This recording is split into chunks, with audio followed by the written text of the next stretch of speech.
From the Watergate Building in Washington, this is Hotline TV. Now here are Hotline editors Amy Walter and John Mercurio. Welcome back to Hotline TV. I'm John Mercurio. And I'm Amy Walter. Will Iowa Dems finally set a bleeping date? That's about the only thing not up in the air right now in Iowa. University of Iowa poll that came out today shows Iowa remains a slippery bar of soap, especially for Republicans. John, why can't Iowans just say, here's my candidate, and stick with it? I think they have to a large extent. There's only about 12% undecided for Democrats, a little more on the Republican side. That's largely because about 4 times as many Republicans still say they're not satisfied with the field as it exists right now. I think it is, though, turning into, it's definitely a 3-person race on the Democratic side. It very well could, if this trend continues, as this Iowa poll continues to show, become a 2-person race between Clinton and Obama. Yeah, I mean, Edwards has now dropped 14 points.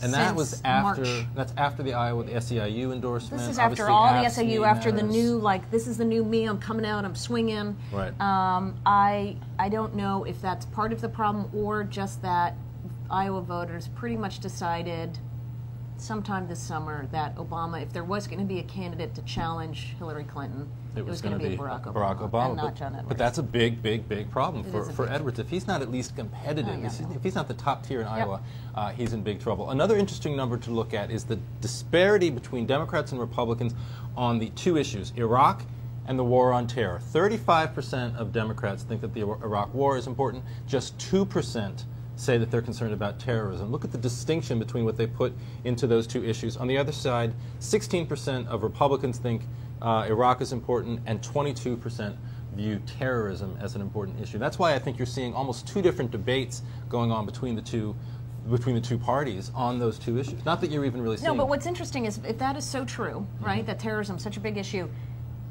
Rudy Giuliani still 20 points down under Mitt Romney, right, and tied with Mike Huckabee, not exactly known as a terrorism expert. Not perhaps. at all. I mean, he can do a lot of things. Potentially. Terrorism, I don't know his experience with that. I don't either so much, although, you know, Little Rock is an important state. It's an important national security country. But look, I can shed a little light on that from one of the other numbers on this poll, and that goes directly to the issue of Rudy Giuliani and the fact that he's on his 3rd marriage, as compared to Mitt Romney, who's been highlighting the fact that he's been married to the same beautiful woman and has these 5 great sons.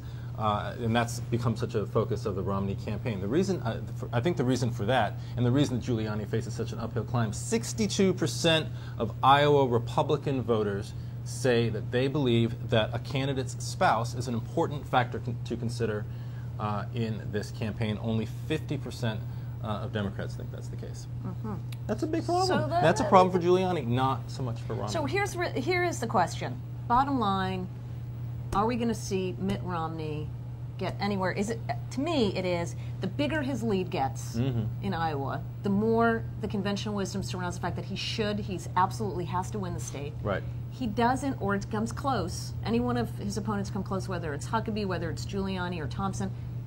This is a big, big problem going into Iowa. For Hillary Clinton, she's ahead, but barely against Obama. It's basically a dead even race.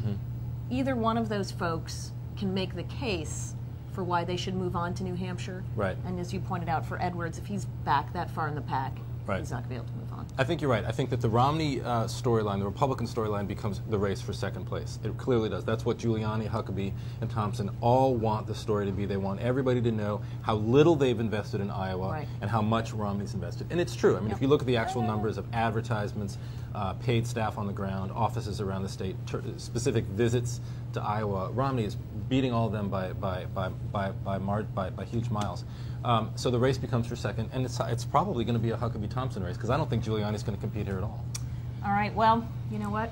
That's it, I guess. That is. That's all the for right now. That's all the time that we have and that your attention span will allow us to say.